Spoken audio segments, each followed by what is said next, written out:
अस्सलाम वालेकुम बच्चों। एंटीसाइकोटिक्स हम पढ़े थे। एंटीसाइकोटिक्स में हमने सब कुछ डिस्कस कर दिया था, जस्ट हमारे एडवर्स इफेक्ट्स रह गए थे। एडवर्स इफेक्ट्स में सबसे पहले तो एडवर्स इफेक्ट्स आपको कुछ तो पहले से ही पता लग गए हैं, ठीक है, जिसमें एक्स्ट्रा पिरामिडल सिम्टम्स आ जाते हैं फर्स्ट जनरेशन की साइड इफेक्ट्स के तौर पे, ठीक है।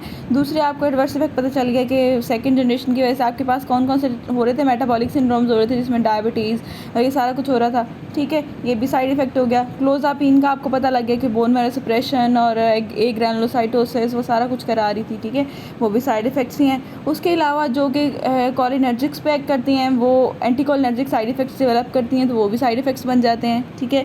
अल्फा एडिनर्जिक पे जो एक्ट करती हैं वो भी साइड इफ़ेक्ट्स, सिडेशन भी साइड इफ़ेक्ट्स, वेट लॉस भी साइड इफ़ेक्ट्स, ये सारे तो आपको पता चल ही गए हैं। तो इसमें से आपने बस जो है ना वो पॉइंट्स बनाने हैं या हाईलाइट करनी है जो सेपरेट चीज़ें होंगी, जो अलग से होंगी, ठीक है, वो चीज़ें हम देखेंगे। अच्छा, एक्स्ट्रा पिरामिडल सिम्टम्स में क्या होता है कि जब हम डोपामिनर्जिक न्यूरॉन्स को ब्लॉक करते हैं, इनहिबिटरी इफ़ेक्ट होता है उसके ऊपर, तो जो है ना वो बैलेंस हो जाते हैं, बैलेंस होते हैं excitatory action of cholinergic neuron the striatum, ठीक है, वो एक काउंटर बैलेंस होता है ना उसका, ठीक है। जब डोपामीन को ब्लॉक कर देते हैं ना तो उसकी वजह से बैलेंस ख़राब हो जाता है और जिसकी वजह से कोलिनर्जिक जो है ना वो एक्सेस हो जाती है। देखो, कोलिनर्जिक्स को कम करने के लिए डोपामीन आ रहा होता है, इनहिबिटरी इफेक्ट कर रहा होता है, और वो जो कोलिनर्जिक्स होते हैं वो डोपामीन के एक्सेस रिलीज़ को रोक रहे होते हैं, ठीक है। ये मैंने आपको चीज़ किस में बताई है, ये मैंने आपको उसमें एंटी पार्किंसनिज्म में थोड़ा सा बताया था कि नियोस्ट्राइटम वाली कहानी। अच्छा, अब एक्सेस हो जाएगी ना जब आपकी कोलिनर्जिक्स की, तो उसकी वजह से आपके एक्स्ट्रा पिरामिडल सिम्टम्स आते हैं। अब उसके अंदर क्या क्या सिम्टम्स हैं आपके, पार्किंसन लाइक सिम्टम्स आ जाते हैं, ब्रेडिकाइनेजिया, रिजिडिटी, ट्रेमर्स, ये सारी चीज़ें आनी शुरू हो जाती हैं, ठीक है। उसके अलावा जो है वो इसके जो है वो यूजली अगर विदिन जब शुरू के वीक्स और फ्यू मंथ होते हैं ना, वीक्स टू मंथ होते हैं इनिशिएटिंग ट्रीटमेंट के, तब आते हैं। उसके बाद टार्डिव डिस्काइनेजिया जब होना शुरू हो जाता है ना, वो इरिवर्सिबल होता है और वो months two year of treatment के बाद मतलब सालों और महीनों गुजर जाते हैं ना, फिर होने शुरू होते हैं उसको, ठीक है।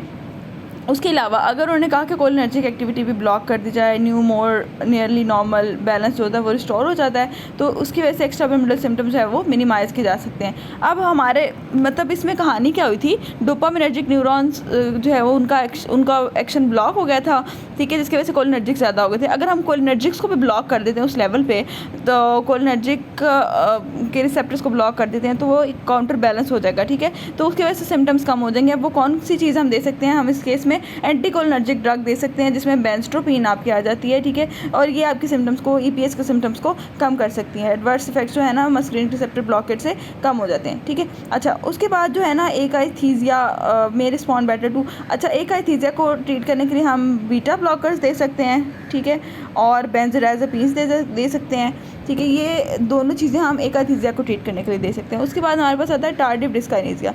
इसमें होता है कि लॉन्ग टर्म ट्रीटमेंट जब देते हैं ना हम एंटीसाइकोटिक्स के साथ, उसकी वजह से मोटर डिसऑर्डर्स भी आने शुरू हो जाते हैं पेशेंट्स के अंदर, जो हम कहते हैं कि इनवॉलंटरी मूवमेंट स्टार्ट हो जाती है। मैंने आपको बताया था कि उसके जाज की, उसके लिम्स की, उसके ट्रंक की, पूरी बॉडी की ना जो मूवमेंट्स होती हैं, एमिड डिस्काइनेसिया जिसे कहते हैं कि वो खुद से इनवॉलंटरी किस्म की मूवमेंट स्टार्ट हो जाती हैं। उनको मूवमेंट्स को जब वो आपकी बायलेटरल और फेशियल जॉ मूवमेंट्स होती हैं और fly catching movement of tongue की मूवमेंट स्टार्ट हो जाती हैं इनवॉलंटरी, उसको हम कहते हैं fly catching motion of tongue, ठीक है, वो भी एंटीसाइकोटिक्स का साइड इफ़ेक्ट होता है, ठीक है। उसके बाद ये कि रिमेनिंग साइड इफ़ेक्ट्स आपके मैंने साइड पे कुछ निकाल के लिखे हैं। सबसे पहला तो ये है कि बिहेवियरल डिस्टर्बेंस होते हैं जिसमें सूडो डिप्रेशन आ जाता है और टॉक्सिक कन्फ्यूजनल स्टेट आ जाती है। उसके बाद न्यूरोलॉजिकल इफेक्ट्स के अंदर आपके कौन कौन से आते हैं, एक्स्ट्रा पिरामिडल आ गया, टार्डिव डिस्काइनेसिया आ गया, सीजर्स आ जाते हैं। सीजर्स आपके क्लोजापिन और क्लोरप्रोमासिन की वजह से होते हैं, ठीक है। उसके बाद पार्किंसनिज्म लाइक सिम्टम्स, ये भी एक्स्ट्रा पिरामिडल सिम्टम्स में ही आ जाते हैं, और ये क्यों हो रहे हैं, क्योंकि एक्टिविटी, कोलिनर्जिक एक्टिविटी बहुत ज़्यादा हो जाती है जिसकी वजह से पार्किंसनिज्म हो जाती है। तो इस केस में हम जो है ना वो थायरोइडाजीन या फिर जो है ना एंटीकोलिनर्जिक ड्रग्स वो साथ देते हैं ताकि सिम्टम्स कम हो जाएं, ठीक है। उसके बाद ये कि टार्डिव डिस्काइनेसिया मैंने अभी आपको बताया, फ्लाई कैचिंग मूवमेंट, वो सारा वहाँ से भी आप कर सकते हैं। इसको जो है उन्होंने कहा कि आपने स्विच कर जाना है टुवर्ड क्लोजापिन एंड क्यूटियापिन की तरफ, ठीक है। मेटाबॉलिक डिसऑर्डर मैंने आपको बता दिया था कि मेटाबॉलिक डिसऑर्डर किसकी वजह से हो रहे थे, सेकंड जनरेशन की वजह से। इसकी वजह से क्या क्या कुछ हो रहा था, एक तो टेम्परेचर जो है ना वो हाइपोथर्मिया हो जाता है, क्योंकि टेम्परेचर रेगुलेटरी सेंटर है ना वो डिप्रेस हो जाता है और हाइपोथर्मिया हो जाता है, failure to lose body temperature, हाँ, हाइपरथर्मिया हो जाता है in case failure to lose body temperature. अच्छा, उसके बाद प्रोलैक्टिन रिलीज़ जो है वो ज़्यादा हो जाती है, इंक्रीज प्रोलैक्टिन हो जाता है। और उन वुमेन्स में जो एमेनोरिया हो, जिनको ग्लैक्टोरिया हो और इनफर्टिलिटी हो, और मैन के अंदर लॉस ऑफ लिबिडो, इनफर्टिलिटी, इस तरह के सिम्टम्स आती हैं। उसके बाद बाकी रिमेनिंग मैंने नेक्स्ट इधर लिखे हुए थे, ठीक है। इनमें सबसे पहले हमारे पास क्या है कि एलर्जिक रिएक्शंस आ जाते हैं, स्किन के ऊपर इरप्शंस बन जाती हैं, लिवर के ऊपर कॉलिस्टेटिक जॉन्डिस हो जाता है, ब्लड के अंदर ग्रैनुलोसाइटोसिस हो जाता है, ठीक है।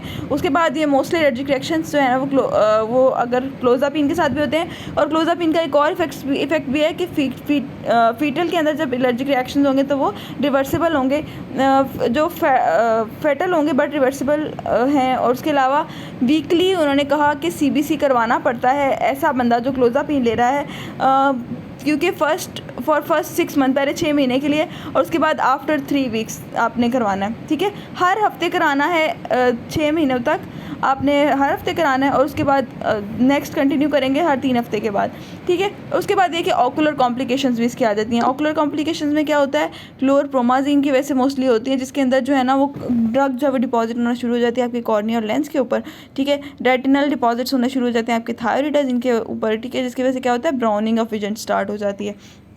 उसके बाद नेक्स्ट आपके आते हैं प्रेगनेंसी में आपके पास डिस्मॉर्फोजेनेसिस और टेराटोजेनेसिस की वजह से हो सकती है। और एक बहुत इंपॉर्टेंट इसका साइड इफेक्ट जिसको आप कहते हैं neuroleptic malignant syndrome. Neuroleptic malignant syndrome में क्या होता है कि मसल रिजिडिटी हो जाती है, इम्पेयर्ड स्वेटिंग है, ल्यूकोसाइटोसिस है, ऑटोनॉमिक इंस्टेबिलिटी है, अल्टर्ड BP और पल्स है, ठीक है। उसके बाद इसमें ट्रीटमेंट क्या क्या दे सकते हैं आप, डेंट्रोलिन इसमें मोस्ट इंपॉर्टेंट है न्यूरोलेप्टिक मैलिग्नेंट सिंड्रोम के अंदर, ठीक है।